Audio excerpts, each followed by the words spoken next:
When we first moved into our current home, I thought we had finally found the perfect place to raise a family. A quiet neighborhood, a big yard, and an old but charming house with just enough personality to make it feel like home. My youngest daughter, Emma, was especially excited. She was only 7 at the time and immediately claimed the attic bedroom as her own. It was small and cozy, with slanted ceilings and a single round window that looked out over the backyard. She called it her Princess Tower. For the first few months, everything was normal, happy even. Emma decorated her room with fairy lights and stuffed animals, and every night I'd read her stories before bed. But then she started complaining about the noises. At first I dismissed it. Old houses creak, the wind whistles, pipes groan. It was nothing. But Emma insisted the noises weren't random. She said someone was walking in the attic crawl space just above her ceiling. I explained there wasn't any space up there large enough for a person, just insulation and beams, but she didn't believe me.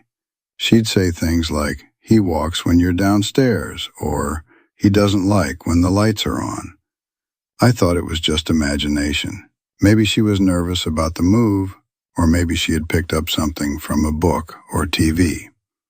But then one night, I heard it too. It was late, well past midnight. I had just turned in for the night when I heard deliberate, slow footsteps overhead. Not the sound of a house settling. These were unmistakable. Heel, toe, heel, toe, pacing back and forth above Emma's room. I froze. I knew no one should be up there. There was no attic access beyond a crawl hatch in the hallway closet, and it was nailed shut when we moved in. I remember creeping out of bed and tiptoeing to the hallway, convinced maybe an animal had gotten in somehow. But when I opened the closet door, the hatch was still sealed tight. No signs of disturbance.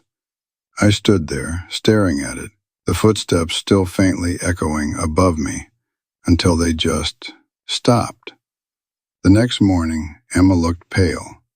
"He watched me sleep last night," she said. "I didn't move so he wouldn't know I was awake." That was the moment I realized this wasn't just a phase.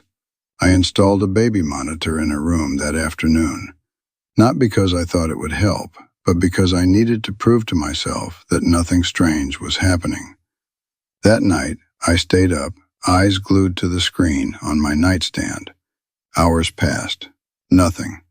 Just the soft sound of Emma's breathing and the gentle hum of the monitor.